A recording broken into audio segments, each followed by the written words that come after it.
वाणी में वीणा का सरगम ललाम, विनय भाव से माँ पद्मा के चरणों में करती कोटि कोटि प्रणाम, करती कोटि कोटि प्रणाम। जिनके कर में थमी हुई है डगमगती जिन शासन की पतवार, जिनके कर में थमी हुई है डगमगती जिनकी शासन पतवार, जिनके मानस में बहती है नैतिकता की पावन धार, जिनके मानस में बहती है नैतिकता की पावन धार, जिनके उपदेश से जाग उठा ये मलाड़ गांव का नर नार, जिनके उपदेश से जाग उठा मलाड़ गांव के नर नार। ऐसे परम पूजनीय, ऐसे तपस्वी, यशस्वी, ओजस्वी, जिन शासन के कोई नूर हमारे रजत चंद्र विजय जी महाराज साहब की इस मंगलमय कार्यक्रम में आज तपस्वी संकलेचा परिवार के बहुमान में विशाल जनवेदनी उपस्थित हैं। मैं सर्वप्रथम मुनि श्री जी के बारे में अपनी भावना व्यक्त करना चाहूंगी।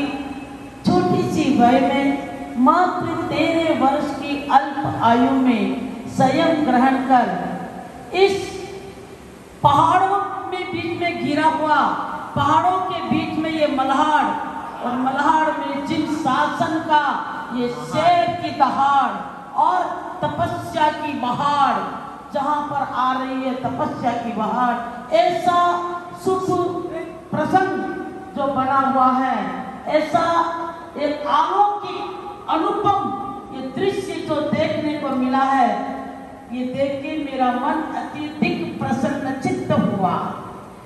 मुंबई नगरी में मेरा 7 दिवसीय प्रवास था और जोधपुर से ही मैं एक लगन लेके चली थी माँ के आदेश से, माँ पद्मावती के आदेश से कि मुझे मल्हार जाना है, क्योंकि काफी लंबे समय से 2016 या उससे पहले से है, तो हमारा ऋषभ चंद्र बाबू जी, उनसे पहले रविंद्र बाबू जी का मेरे साथ अत्यधिक स्नेह, वो मुझे पुत्री के समान मानते थे, तो हमारा संपर्क सूत्र घनिष्ठता में था।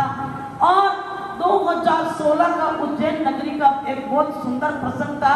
उस प्रसंग में आपका भी अत्यधिक स्नेह का वातावरण जो बना, वो आज जब भी स्मृति पटल से विस्मृत नहीं किया जा सकता।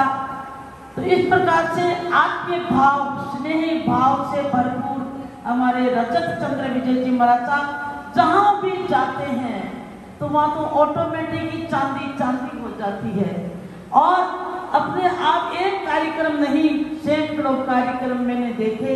यहाँ बैठे बैठे इंदौर में तहलका मच रहा है, बैठे तो यहाँ है, उज्जैन में तहलका है, मध्य प्रदेश के एक एक क्षेत्र में आपका वक्तृत्व कला का जो एक आकर्षण है, आपकी एक चिंतन की जो प्रणाली है, वो चौमुखी विकास की धाराएं खोलती रहती है। बैठे चाहे कहीं भी है, चातुर्मास चाहे कहीं भी है। आपका अभी ऋषभ चंद्र बाबू जी का जीव दया का कार्यक्रम था, मुझे वहां से निर्देश दिया, माता जी आपको ये कार्य आपके सानिध्य में करना है, आपको इंदौर जाना है।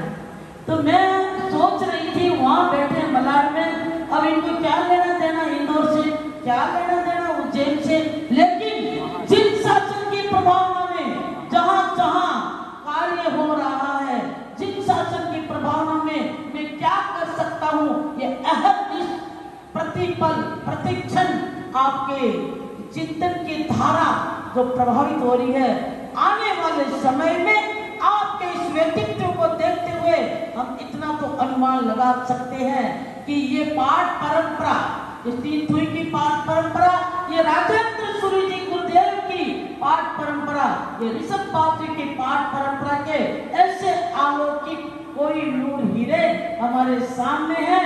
और आपकी चमक दमक से ये संत सदा महकता रहे, दमकता रहे, इन्हीं शुभ भावनाओं के साथ में। और आज प्रसंग है तपस्या का। तपस्या कर देख करती है सारी समस्या खत्म।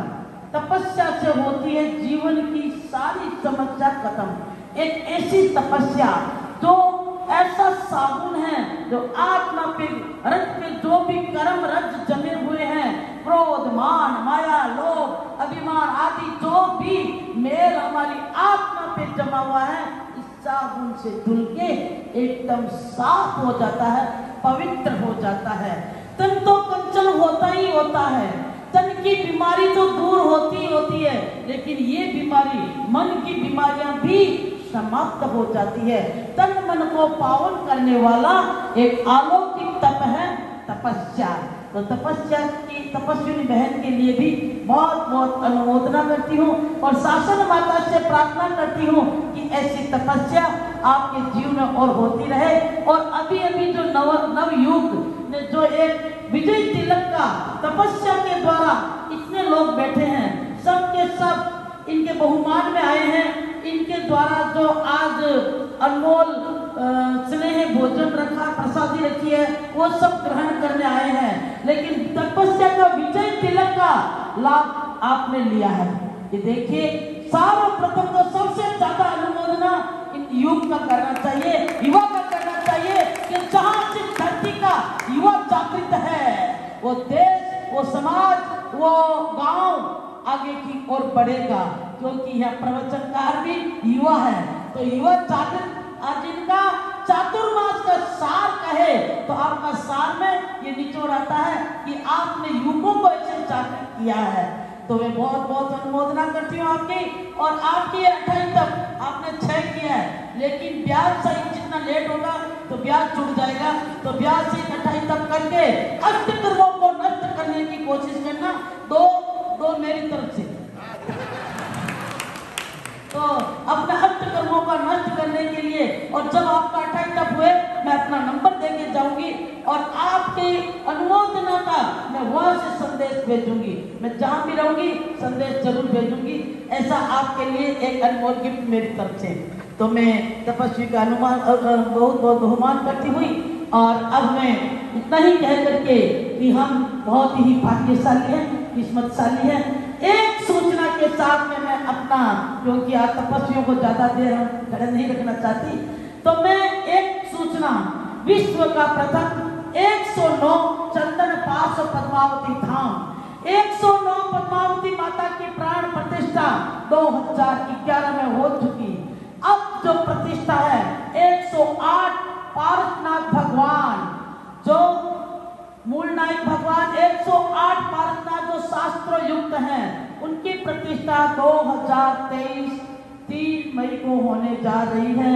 उस प्रतिष्ठा में शामिल होने के लिए, उस प्रतिष्ठा में आशीर्वाद देने के लिए, उस प्रतिष्ठा में और अपनी गवाह करने के लिए आ रहे हैं मुनि श्री रजत विजय जी महाराज साहब। और सहज रहे में निमंत्रण देने के लिए, कोई तो कार्ड से निमंत्रण देते हैं मुनिराज जी, और मैं हार्ट से निमंत्रण देने आई हूँ, तो उसका मतलब तो आप समझते ही होंगे।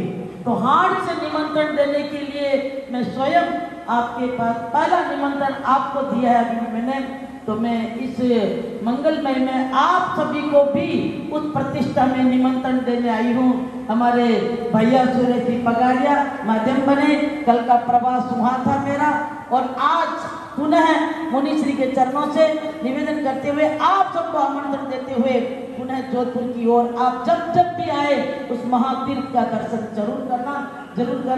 पुनः अनुमोदना के साथ हम कितने किस्मत वाले। सुना है पत्थर भी गिर गए श्री राम के नाम से, सुना है पत्थर भी गिर गए श्री राम के नाम से, सुना है जहर भी अमृत बन गया घनश्याम के नाम से। छोटी सी जिंदगी में इतना तो तजुर्बा है, असंभव भी संभव हो जाता है गुरु राजेंद्र श्री के नाम से, असंभव भी संभव हो जाता है गुरु राजेंद्र श्री के नाम से। पुनः अनुमोदना।